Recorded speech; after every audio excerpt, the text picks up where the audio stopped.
delegates and speakers. It's going to be hitting conference today because all the stalwarts are with us, and whenever I see to them, it's going to hit in a big way. I'm honored that I'm sitting with Dr. Kode and Dr. Dinesh. And I will introduce now Dr. Nameeta Bhalerao. She is a passionate fertility specialist and obstetrician. She had done her MBBS and MS in gynecology in PG Medical College, Pune. So the college itself tells that how much clever she is, and you will get some best points out of her lecture. That is, I'm sure for that. She had done FNB as well as she is practicing at Bhalerao Clinic, Pune. So I request ma'am to continue your lecture. Thank you very much.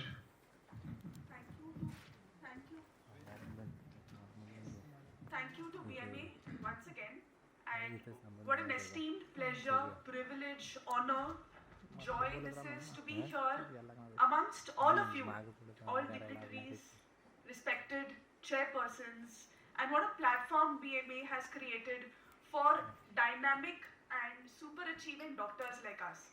So again, thanks a lot for this opportunity. To those who know me, a little bit about me and how I practice, and to all those who are not yet acquainted with me. This conference and this initiating lecture of mine gives me the best opportunity, in fact, to get acquainted to you. So, yes, I'm going to talk about the various tips and tricks which I, in my regular practice, use and imply to enhance my fertility treatment success rates. I am practicing at Bhalerao Clinics along with my husband, Dr. Sagar Bhalerao, and we have a clinic opposite Jupiter Hospital where we as a couple are entitled and committed in our best capacities to do the best that we can in our respective fields of fertility and urology. So we all know, my dear friends, and it's no big new news, that infertility is on the rise and the prevalence is increasing day by day. It's not like, you don't know an infertile couple. We all know infertile couples in our day-to-day life, who are battling and who are juggling with all these issues apart from their daily life struggles. So it's a sad fact, and this fact is here to stay, that infertility, in fact, is going to be more and more prevalent. And blame it on us, because it's all attributed to the industrialization, the globalization, the pollution that is rampant everywhere. We are hearing now terms like air quality index.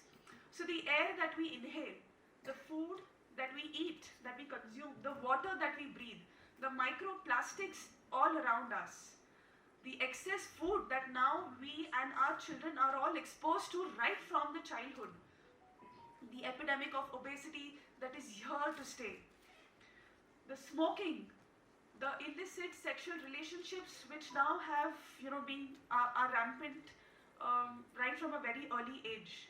All this and many more are all the attributing causes of infertility.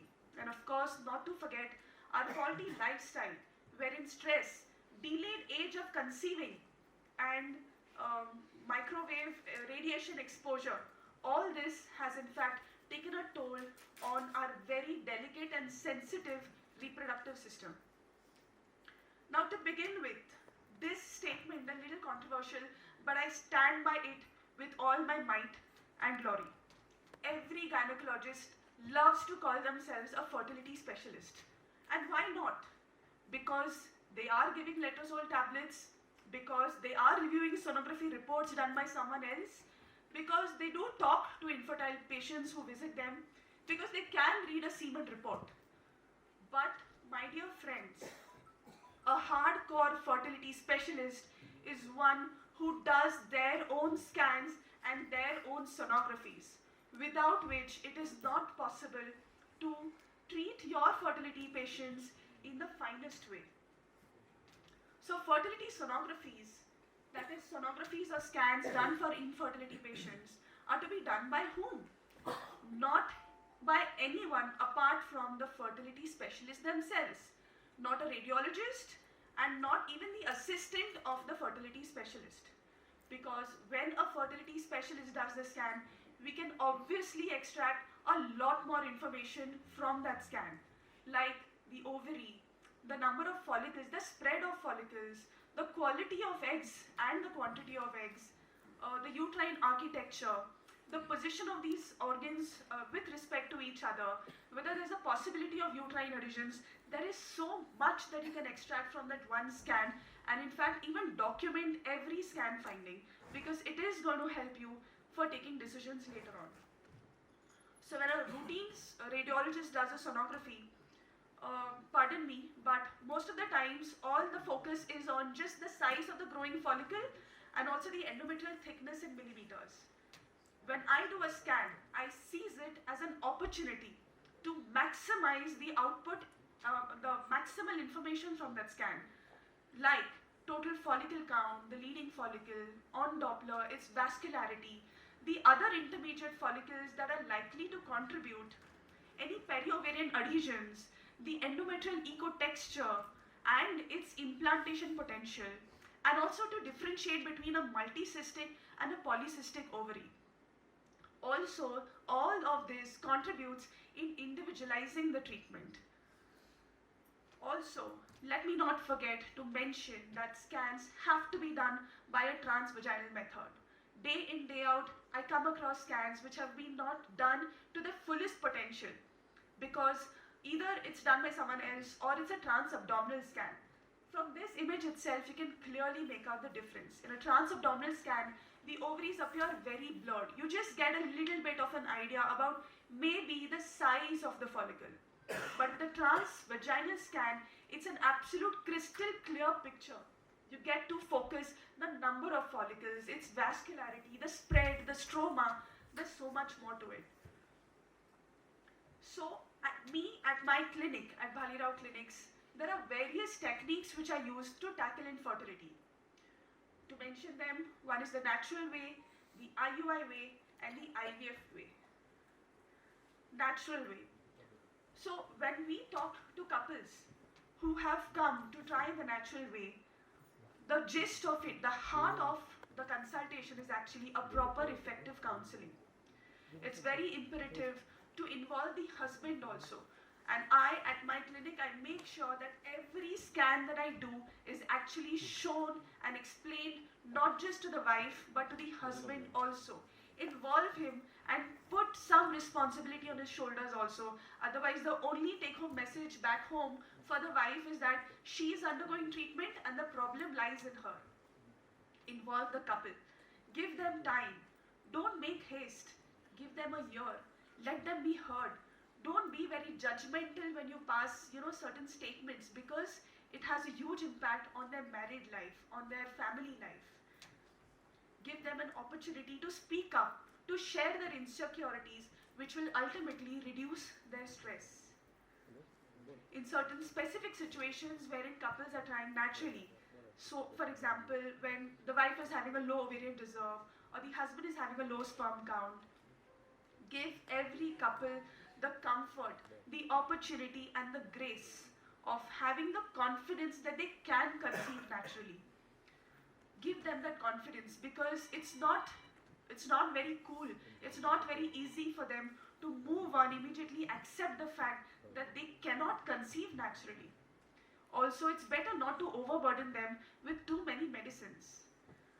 What I also do sometimes is that I stimulate the ovaries in a very mild way, enabling 2 or 3 dominant follicles, which actually enhances their possibilities of succeeding in one cycle itself or in a natural way itself.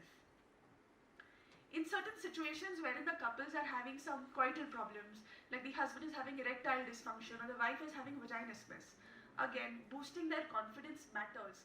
Don't come to premature conclusions or premature judgments. Some extra patience while taking care of them or while scanning them makes a huge difference, and they'll remember you all their lives. And it actually makes them believe in themselves. And yes, they get to believe in you also. So moving on, the next level of treatment that usually is up the ladder is the IUI method. IUI is a process in which couples, on the day of their ovulation, that is the day of follicle rupture, they come to the clinic and the husband gives a semen sample. It is processed, it is centrifuged to remove the non-motile sperms and to boost the motility of the good motile sperms. And a very small concentrate of just this fast moving sperms, the ones which are of use, are actually collected in a very small catheter and they are introduced into the uterine cavity. So the tips and tricks which I use in these IUI methods is that, again, talk to the couple very positively before such a procedure.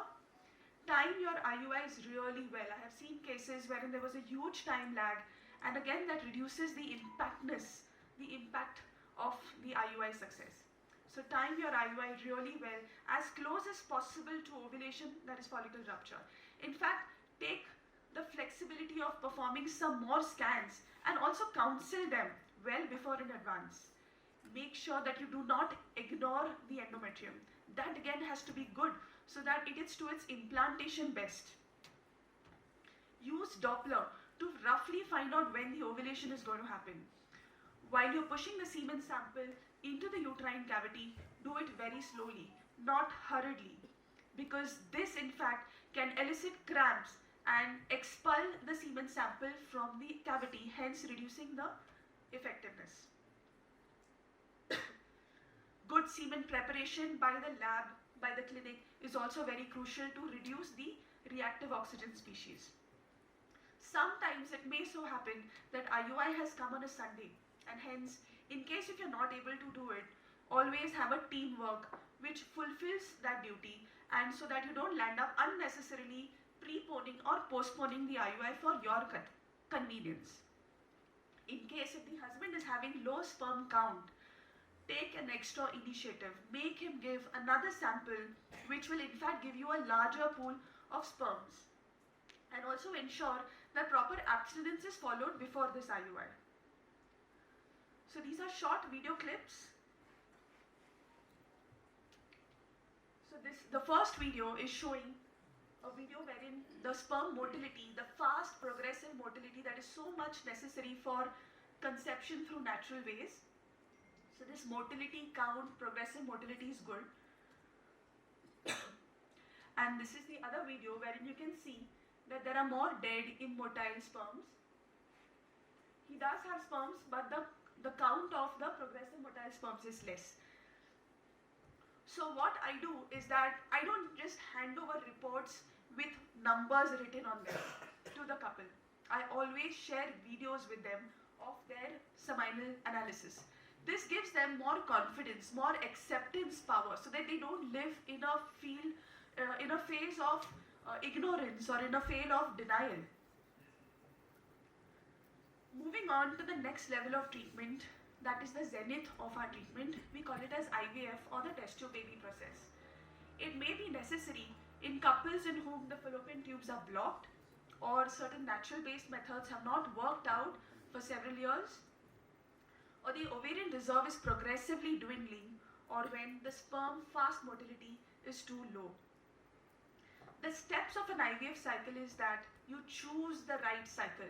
A couple comes to you to start with an IVF doesn't mean you get panicked and you jump onto starting the IVF. Always have the responsibility on the shoulders, and it's very, very important that you choose the right cycle. So once you have scanned her and you know that her follicle count is at her average best, and all the follicles are nice and small and synchronized and there is no ovarian cyst, that is when you start with her IVF stimulation. It goes on for about 8 to 10 days wherein we grow the follicles and a minor procedure to extract the eggs out. Once we have the eggs in hand, we do the ICSI process. That is a micro-manipulating process wherein the sperms which have been best selected from the whole pool are individually taken one by one and inserted inside the egg so that you enhance the fertilization rates. Next, these embryos are cultured in the IVF lab and you monitor them in between to make sure that the growth, to assess the growth and to find out how many embryos are growing nicely, properly to the final stage of blastocyst. Once the embryos are ready, either in the same or the next cycle, we transfer either 1 or 2 embryos into her uterine cavity. And then, with the right medicine support, with prayers to God and with a lot of positive spirit and motivation, we expect her implantation to take place. And in a few days, we get to know whether the pregnancy result has come positive. I won't shy over here to say that with a lot of personal attention, good scientific knowledge, and extremely clean and ethical protocols, I am getting an IVF success rate that is more than 90% year after year, month after month. So again, choosing the right cycle plays a huge role in adding on to your success result. So we all know that when you have many follicles, not all of them respond, not all of them give eggs, and not all of them form embryos. So choosing the right cycle helps me a lot. As I said, when you select a cycle which has large number of follicles, you get more embryos.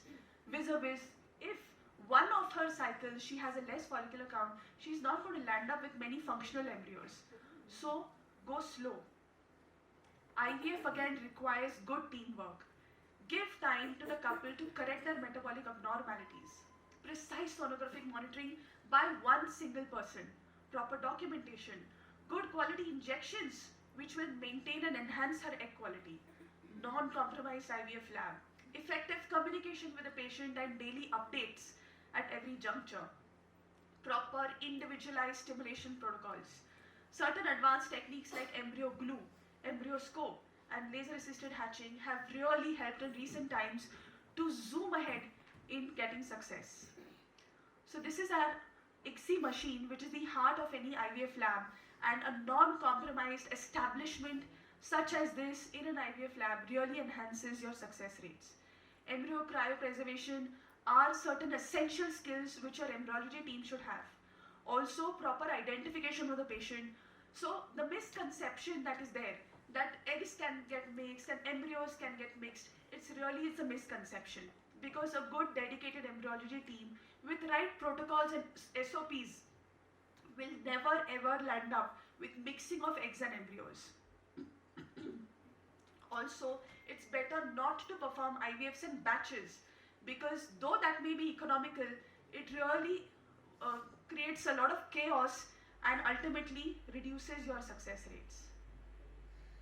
Also, in a lot of these fertility patients, certain endoscopy procedures may be required, like hysteroscopy, wherein we enter into the uterine cavity and whatever problems are there, like polyp, like septum, or some adhesions, are well tackled and absolutely making sure that tissue respect is maintained.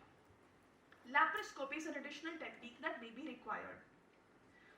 At this juncture, I would like to say that I get excellent contribution from my husband, Dr. Bhalerao, because he's a super duper, super talented, dynamic laparoscopic surgeon, and we together have solved near impossible cases with astute success, and really that has helped to turn around the case in many situations. So we at Bhalerao Clinics, we also have an office hysteroscopy, wherein without a single painkiller tablet and obviously without anesthesia, the uterus is examined from inside. So this really helps to maintain the comfort of the patient and also assess her cavity. Apart from this all, I believe that you have to be true to yourself. There's a long way to call yourself successful, but yes, taking risks and fear failure. You should have the fear of failure for your patients. There should be doubts. There should be a phase of self-criticism. But discipline, sacrifices, late nights, persistence, and just never-ending hard work is actually what it takes to give the best to your patients, because you are entrusted with the trust and faith that they have kept on you. Hence, with meticulous attention to detail, exceptional quality, superior craftsmanship, and uncompromising standards, it is possible to achieve excellence, and that is something that I will always live up to. There are no excuses and only discipline in this field. And hence, that is how I will conclude my today's talk by saying that wishes can be converted into wonders. And there are umpteen examples where this has been made possible day in, day out, only because of the discipline, the hard work, and living up to the trust and faith which patients have entrusted you with. Thank you.